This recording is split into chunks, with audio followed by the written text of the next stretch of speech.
This is the Alternative Investing Advantage podcast from Advanta IRA, where we show you how to explore investments beyond Wall Street and open your eyes to new options for your portfolio. It's time to take control and give yourself the freedom to choose where you invest your money.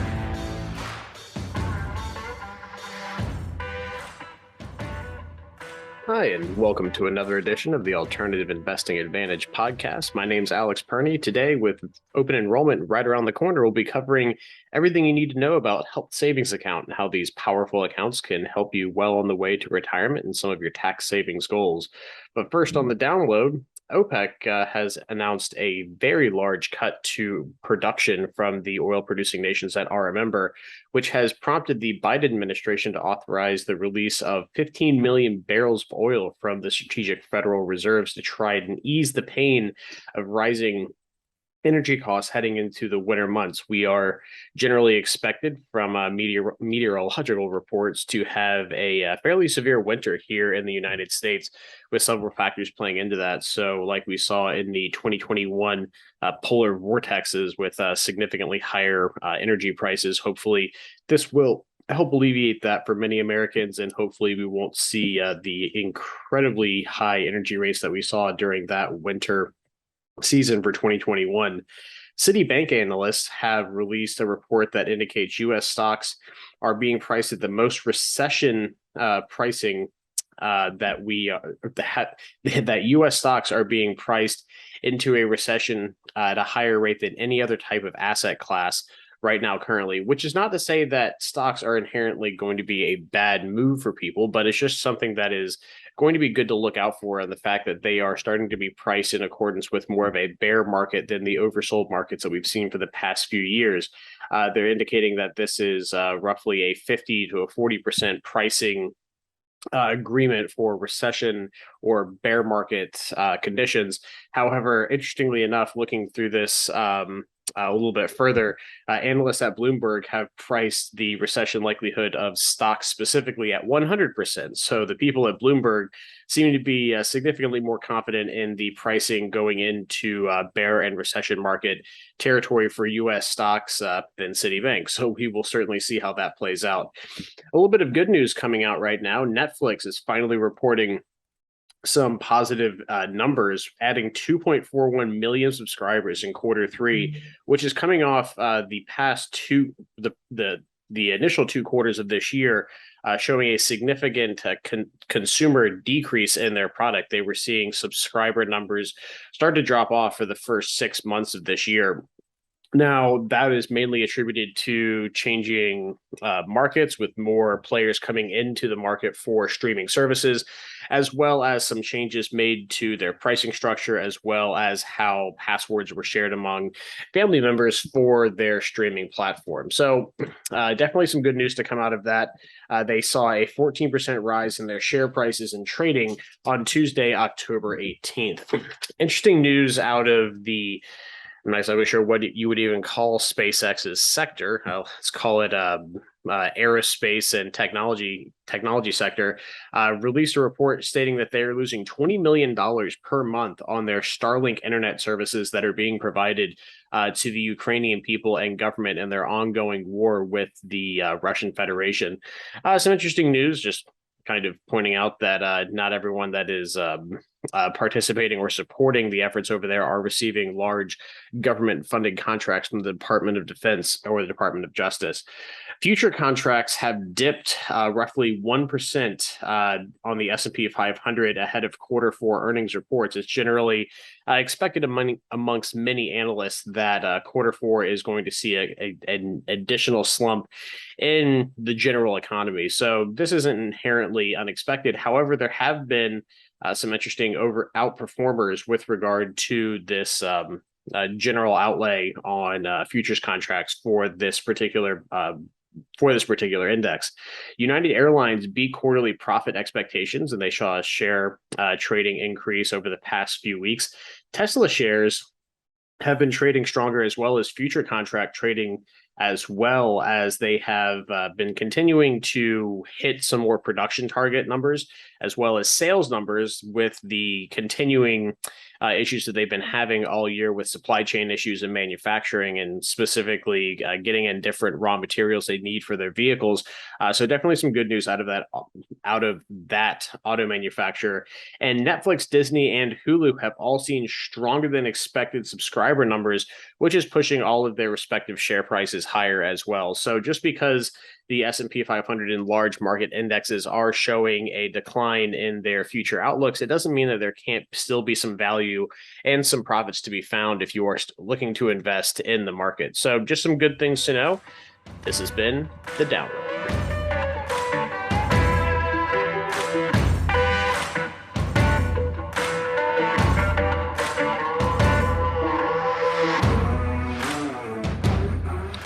Today on the what is a debenture?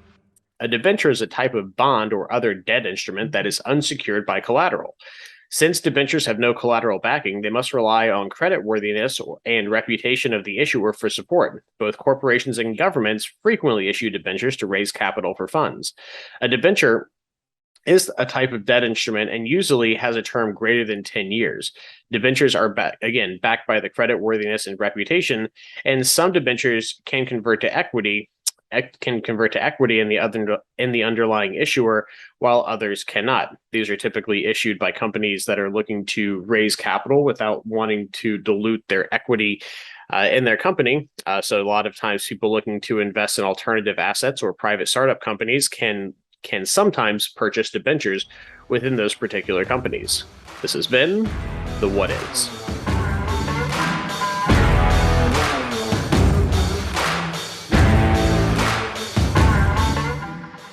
So today, with open enrollment right around the corner, I wanted to talk to people, or talk to all of you, about what HSAs are. There's a lot of confusion regarding what exactly an HSA is and isn't, who exactly can have one. Now, these accounts have amazing tax benefits to people, and a lot of people don't necessarily realize that if you're looking for additional tax savings, especially looking for additional retirement plan options, HSAs can actually be a very good option for you, because they do allow for you to utilize these funds in retirement, but you have to kind of understand the rules regarding them and just exactly how some of the taxation works with these types of accounts as well. But first off, let's define what an HSA is. A health savings account is a tax advantage savings account for individuals with high deductible healthcare plans. Now, for the rest of what I'm talking about, I'm going to refer to high deductible healthcare plans as HDHPs.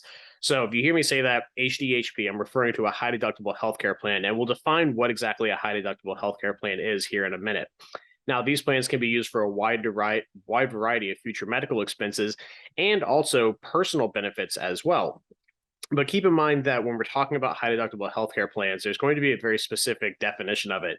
While certainly there are types of plans, especially ones that can be purchased on the Affordable Care Act market, not all of them necessarily qualify for high deductible healthcare plan status with regard to HSA coverage. So just keep that in mind going forward. Oh, and also the open enrollment period for people that are looking to bind new coverage on the Affordable Care Act marketplace is November 1st. So that's why we're doing this now, give people a little bit of a heads up to kind of get their ducks in a row, if you will, for when it comes to choosing a type of medical coverage, and so that you can make sure that you understand what it's going to actually mean to have an HSA. So a little bit of history about HSAs, because these things haven't inherently been around forever.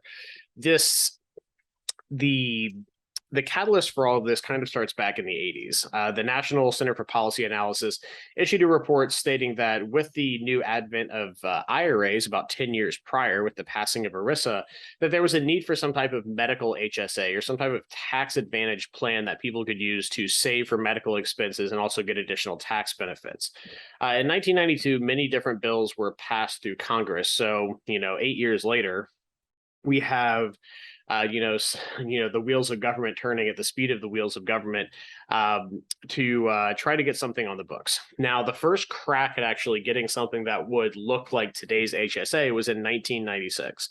So a full 12 years later, after the NCPA says that, hey, we need to do something to combat the rising cost of long-term care and Medicare on the U.S. taxpayer, we have the Archer MSA plan, which is introduced, which allows contributions to these plans, but employers were subject to payroll and income tax to employees, and the monies could not be rolled over from year to year. So again, the first kind of stab at this coming in 96, about 12 years after the initial report stating that, we need something like this. Now in 2002, the Treasury Department rules that health reimbursement accounts, or HRA contributions, can be rolled over year to year, but employees lost the plan when they left the employer, or unused balances were lost. So HRAs are kind of something else that people incorrectly think are HSA plans. So if you have a healthcare plan and your employer and the healthcare plan have kind of like the little debit card they give you that they say, hey, each year there's X amount on this and you can use it for whatever you like, those aren't necessarily health savings accounts. Now, health savings accounts can almost look exactly like this, but you need to always ask your healthcare provider if you are on an HRA, so a health reimbursement, or FSA. So HRA, FSA accounts are kind of one unit, and HSAs are a different type. So sometimes they can look almost exactly alike, but just the acronym naming differences can make all the difference in the world. So just keep that in mind. Now, in 2003, HSAs are created. So awesome. So about 20 years ago, almost, next year, this will be almost 20 years old, which is crazy to think. But HSAs were created, allowing for portability from job to job, and they can be rolled over to accumulate funds that belong to the individual, and can also be used for non-health related reasons as well. Now, this is a very big deal because HRAs, FSAs, and Archer MSAs all had to be used for medical expense reimbursement. You couldn't use them for anything else other than that. Now, HSAs, while the main directive of these accounts is to alleviate the burden of medical expenses and to reimburse people for medical expenses, once you get to a certain age, you can use them basically as a traditional IRA. So that's a very cool aspect of these types of accounts. Now, let's look at some of the differences between what people commonly think are HSAs, but are actually not. So FSAs, flexible spending accounts, or sometimes they're referred to as health reimbursement accounts, or HRAs. Coverage expenses, these types of accounts are used to cover expenses not paid by insurance, including deductibles, copays, coinsurance. Under the Affordable Care Act, you can carry over $500 year to year in these types of plans. So that's another key thing to look at. If you're only being able to carry over $500 year to year, that's an HRA, FSA, and it's not an HSA. So again, a lot of acronyms kind of being thrown around out there, but that's kind of another key component to look at if you're unsure about what type of healthcare plan you have to kind of determine what that type of benefit is. Now, these types of plans are offered by employees along traditional healthcare plans, and the maximum contribution for 2022 is $2,750 to one of these plans, and these are not portable from job to job. So you don't really truly own this money. I would say you're kind of renting it or leasing it. It's being offered as a benefit. So if you terminate employment with the healthcare provider or with the company that offers that healthcare plan, you lose all of the funds that are in that FSA, HSA. Or the FSA, HRA plan. So keep that in mind. While they are a great benefit, they are not the same as an HSA account. So what are some of the inherent benefits of an HSA account? So the catalyst for this is that the government has encouraged better healthcare spending habits. The thought is that if you spend your own money, you will do your own research on what you are purchasing and make better decisions. Theoretically, ultimately, this will lead to lower healthcare costs. Now, I think we can all agree that, this hasn't necessarily hit the nail on the head with regard to doing that. But again, this is kind of the ultimate thought behind this. So these are special savings accounts for health expenses. They are used to supplement healthcare coverage. Now, the really cool things about these is that they are portable. So you retain the account even if you switch employers. So you own all of the funds in this, even if they are contributed a portion or all of it by your employer, and there isn't any type of vesting period for these. So if your employer contributes on your behalf to an HSA account, you own those funds. So if they make the contribution one day and you leave the next, you get all of what they've contributed. Contributions are tax deductible, only ones that you make directly to the HSA. So if your employer makes an HSA contribution on your behalf, you do not get a tax deduction for that. You have to make a contribution to that plan in order to be able to write it off on your taxes. Now, everything within an HSA grows tax deferred like a traditional IRA. And you get tax-free growth on all of your investments like an IRA, but you get tax-free distributions on qualified medical expense reimbursements like a Roth IRA. So you get a deduction on the front end and you can pay potentially zero taxes on the back end, which is a really cool hybrid function of these plans. Now, if you do take a distribution for non-medical related expenses and you're over the age of 65, you just pay the proportionate tax like a traditional IRA. So again, these plans have a lot of functionality. They offer a lot of great tax incentive benefits and can actually be used to supplement your retirement plan and your retirement income as well once you reach the age of 65. So that's one of the reasons that I really, really like these and encourage people to look strongly at them when it comes to determining what type of healthcare coverage they ultimately need. If you're a relatively healthy person or you don't have a lot of medical expenses, an HDHP will allow for payment at a significantly lower rate, help you save more money in the present term, and also be able to utilize these very powerful tax saving accounts. So what are some of the benefits of using an HSA? So for 2022, your maximum individual contribution to an HSA is $3,650. For this example, we're going to use an individual HSA. So if you contributed $3,650 of earnings to an HSA, you get a deduction on your income tax return. At a 20% tax bracket, that's a savings of $710. Now you can distribute $3,650 tax-free to pay for healthcare expenses, and any unused funds you have grow tax-free. Now, let's say in a same scenario, you didn't have any HSA, but you used $3,650 out of pocket, i.e. after tax, to pay for healthcare expenses. You would have to have $4,500 of earnings and pay 20% tax to end up with $3,650 needed to pay those expenses, and any future earnings on unused funds would also be taxed at capital gains. So you can see right off the bat, you have almost $1,000 of extra earnings you have to pay for these medical expenses out of pocket. And anything that you don't use after that would potentially be taxed at capital gains or ordinary income rates. So the benefit of these becomes very apparent when you start looking at exactly how much money you have to make in order to be able to take home the same amount of money. And the more money you make, the more taxes you make. So 20% tax bracket being one of the lowest brackets, essentially very clearly illustrates the inherent benefit of using this type of an account to supplement your healthcare coverage. Now, there's two types of HSA accounts. There's the individual HSA. So the individual HSA covers only one individual with a solo healthcare plan. So even if you are in a family, and let's say you are married, you have a spouse, and you have a child, if you are covered by an individual only plan, so let's say for whatever reason, the cost benefit of doing individual plans in your family is better than doing a family coverage, you couldn't use funds out of a self-only coverage plan to cover medical expenses for, let's say, your child if they had medical expenses and you had a self-only coverage plan that had an HSA. So again, something to keep in mind is that you have two different ones. You have family and individual coverage.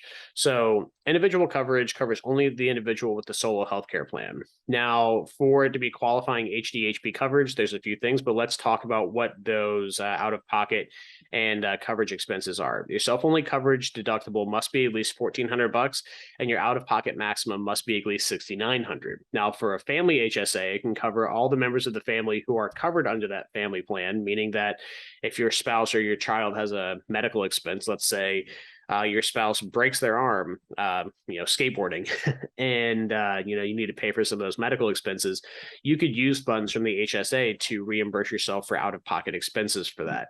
But if you had single coverage only and your spouse broke their arm doing a kickflip on a skateboard, then you would not be able to use funds from that HSA plan to reimburse yourself for medical expenses related to that injury. Now, the out-of-pocket and deductibles for family HSA qualification on the HDHP, the coverage deductible must be at least $2,800, so $2,800, and the family coverage out-of-pocket maximum must be at least $13,800. So let's look at some of the additional requirements for HDHP accounts. Now, unfortunately, I'm not here to pontificate on the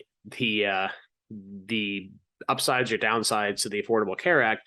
I'm just going to present you with some facts of why there are not as many HSA qualifying plans on the marketplace as there might otherwise have been if it weren't for some of the legislative issues with the ACA. So while you may say, hey, you know what, I have coverage that definitely meets the criteria of those out-of-pocket and deductible requirements, you're going to need to look at it a little bit further, because there are some really specific things in here, and I'll get to that point in a minute, that do exclude that type of coverage from being HSA qualifying. So the HDHP, in order to be qualifying for HSA coverage, cannot have any copays for office visits. That's a big one. Other than preventative care, annual physical, prenatal, well child, immunizations, and certain screenings, you can't have a copay for an office visit under the plan to be HSA qualifying. You also cannot have a copay for prescription drugs until you meet your deductible. For 2022, the self-only coverage deductible must be at least $1,400, and family coverage, the deductible must be at least $2,800. Now, the out-of-pocket maximums for self-only must be at least $8,150, and the family coverage $16,300.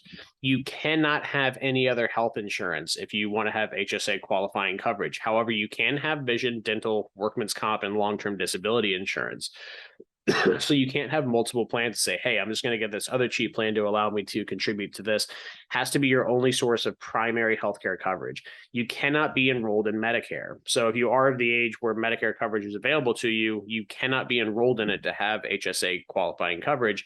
And you cannot be glisted or claimed as someone else's dependent. So for those younger individuals, maybe if you're, in your mid-20s, but actually have a solid career and you want to have an HSA qualifying plan, you have to be off of your guardians or the people you are listed as dependents. You cannot be listed as a dependent on anyone else's tax return in order to have qualifying HSA coverage.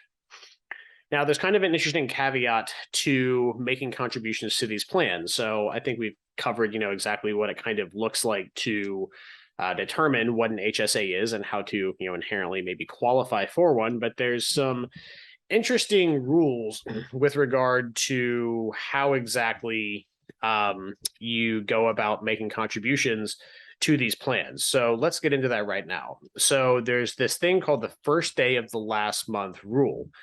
Kind of an interesting name, right? So what this means is that you can make a full annual contribution. So you can make your annual contribution of $36,500 or your $7,300 annual contribution for the family plan to an HSA, so long as that you have the coverage bound by the first day of the last month of the year, meaning that you have to have the HDHP in place by 12/1 of the given year in order to make a full year contribution. So you could, let's say, for example, in 2022 had other healthcare coverage or were uninsured for the entirety of the year until 12/1, you bound HDHP qualifying coverage. So you got your HSA qualifying medical plan in place by 12/1 of 2022.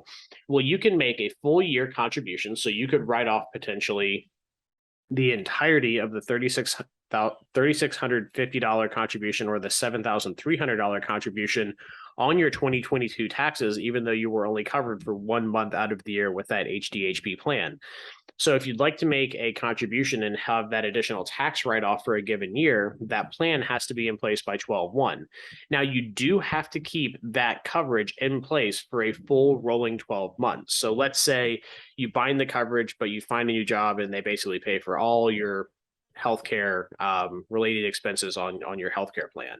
Well, if you switched out of having qualifying high deductible healthcare plan coverage, you would have to take a prorated distribution. So take however much money you contributed to that plan, divide that by 12 and the amount of months that you were not covered by it. So let's say you were only covered for 1 month, you take the amount of the distribution, divide by 12, subtract that 1 month, and then you would have to take the remainder out as a prorated distribution.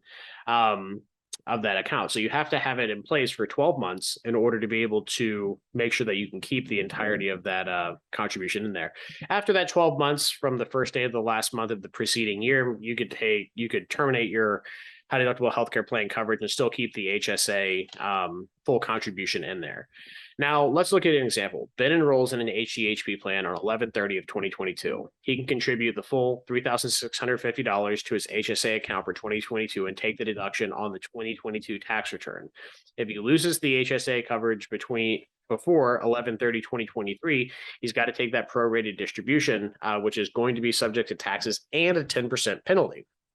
So just because you establish the plan, qualify for the HSA, and make the contribution doesn't necessarily mean that you can just turn around and get different coverage that you might, feel is better suited to you and still keep the entirety of that contribution in the account. You have to make sure that you keep that coverage if you want to keep that contribution in for at least a rolling year.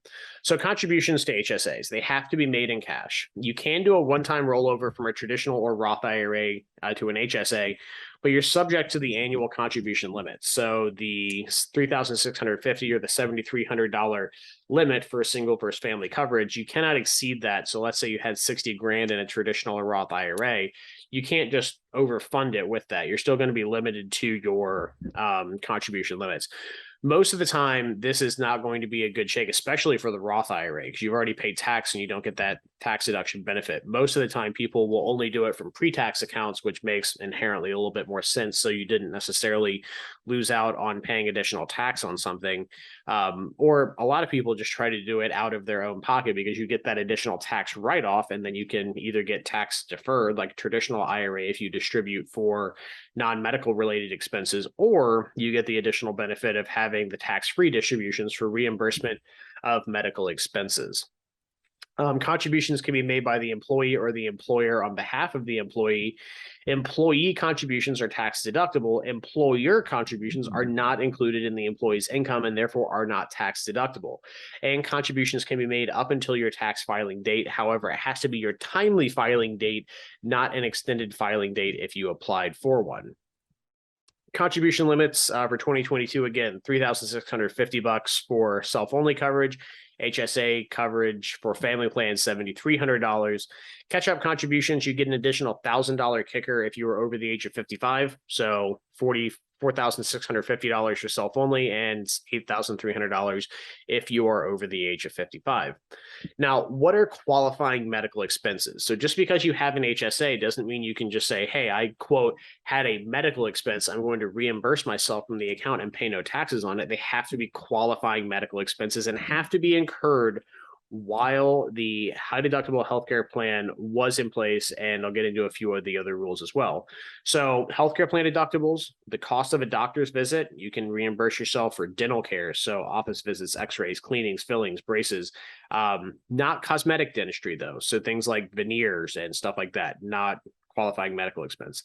Vision care, exams, eyeglasses, LASIK, medications, prescription drugs, prescription OTC meds. So if you are prescribed something like Advil, you can, certainly use that, or you are prescribed Claritin or Zyrtex, something for, allergies. You got to make sure you have a prescription for any OTC meds in order to be able to use HSA funds to take a tax-free distribution or use as a point of sale purchase, and also insulin.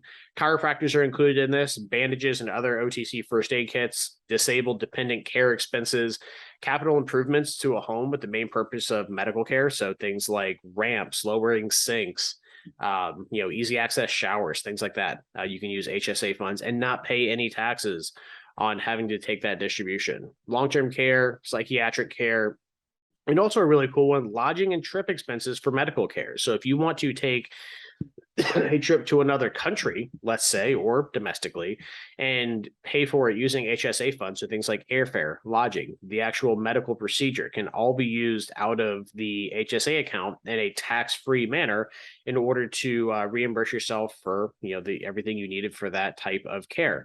Now, if you want to get a more comprehensive list of what exactly qualifying medical expenses are, I would encourage you to see IRS publication 502 for some more information on that. Now, what are non-qualified medical expenses? Again, not everything qualifies to be reimbursed. So healthcare plan premiums, except for Cobra, non-prescription drugs. So remember, if, your doctor tells you to take, prescription amounts of Advil for whatever is ailing you, you need to make sure you get a prescription for that. Just having their word saying, hey, take this is not going to suffice if you get audited and you need to prove, expense reimbursement.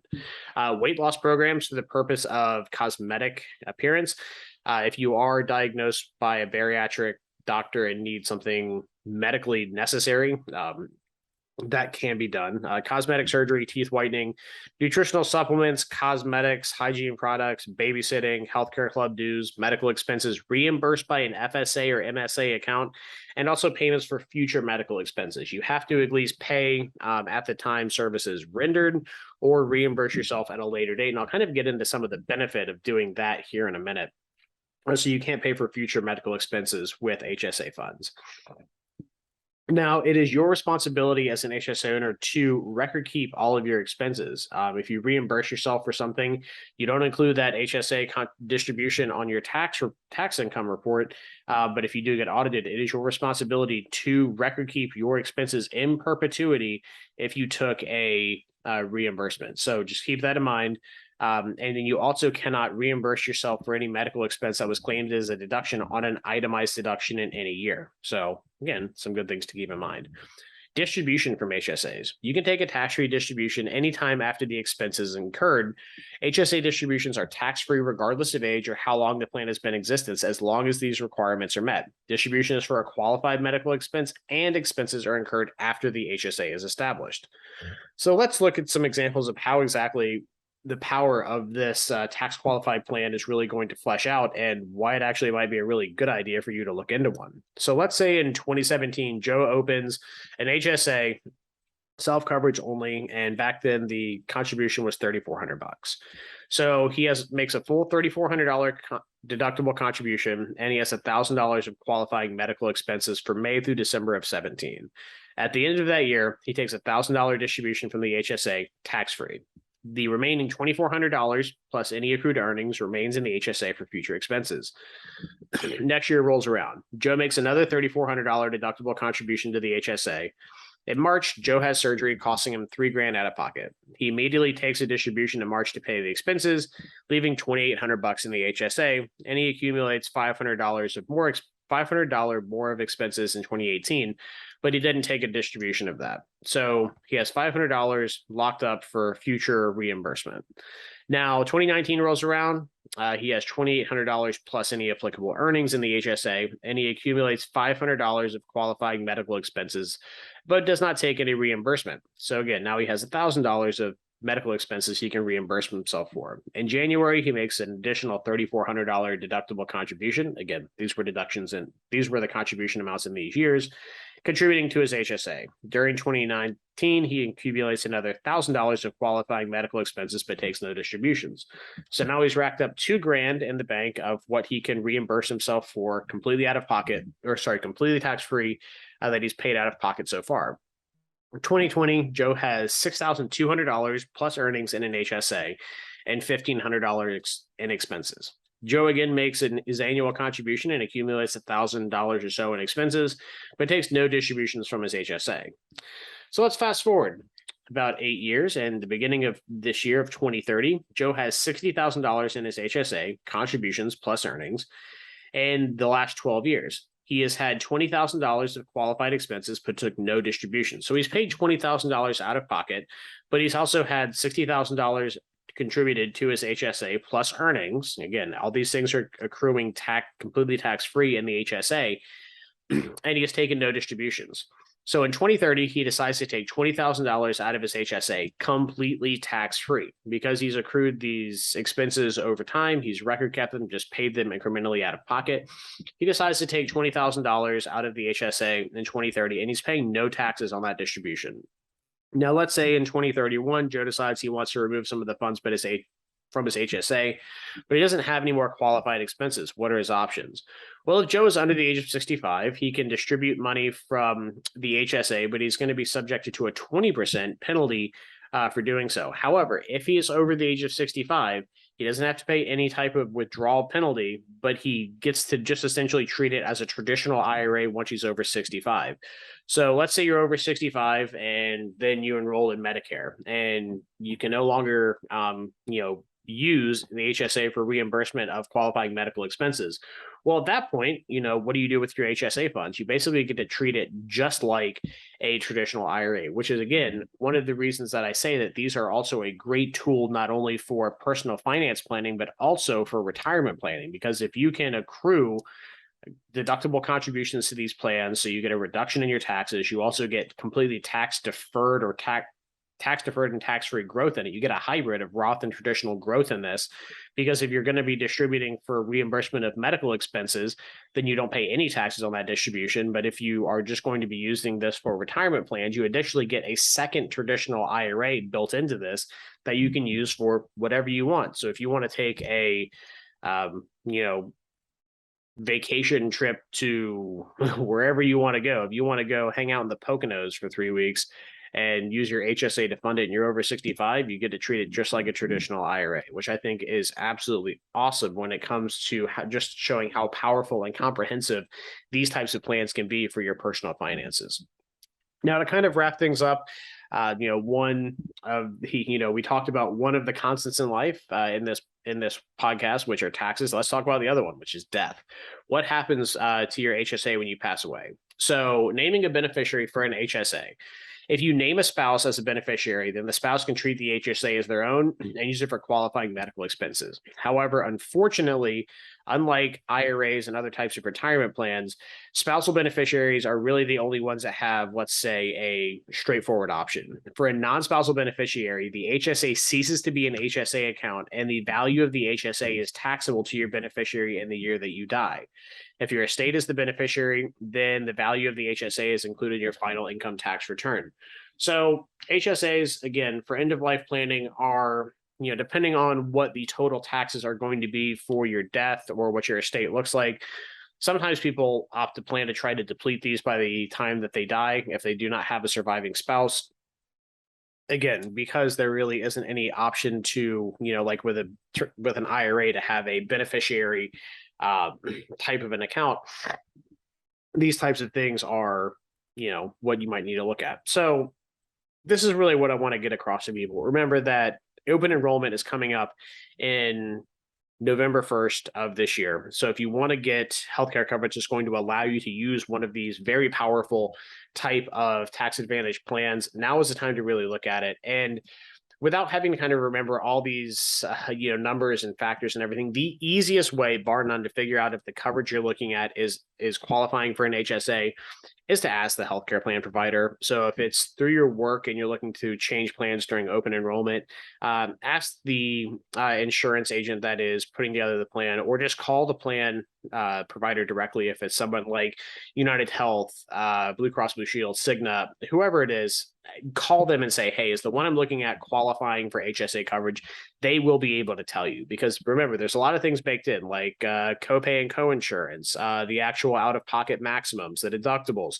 All things like that are going to factor into whether or not the coverage is HSA qualifying. And without having to remember this long litany, this long list of things to look at, just ask. They'll be able to tell you directly. So that's kind of the point that I'd like to end on. I hope you found something very interesting through this. I really enjoy HSAs, and I kind of hope it comes across in this. I think they're an extremely powerful tool for people that is extremely underutilized within the market for people looking for additional tax savings and looking to be more financially independent, and also take more control of their healthcare costs, because that is one thing that I think no matter where you land on the political spectrum, I think that everyone can kind of agree that healthcare costs are a very big issue facing every single household in the United States today. And if there is something out there that can allow for you, the individual taxpayer, to better control that and to be a little bit more strategic on how you save for these, everyone's going to have some type of medical expense. with utilizing plans that are inherently going to be a little bit cheaper than other types of healthcare coverage, I think it's a very powerful tool. So if you have any questions about this, I am always here to help. So reach out to us at Advanta. I would love to talk to you about, what these kind of things mean and help you understand it better. Hope you got something interesting out of this today. This has been the Alternative Investing Advantage podcast. My name is Alex Perny. I hope you found something interesting and have a great day. Thank you for tuning in to the Alternative Investing Advantage podcast. Tune in next week for more investing tips and strategies. Want to hear more episodes of the Alternative Investing Advantage? Search podcast at advantaira.com and subscribe.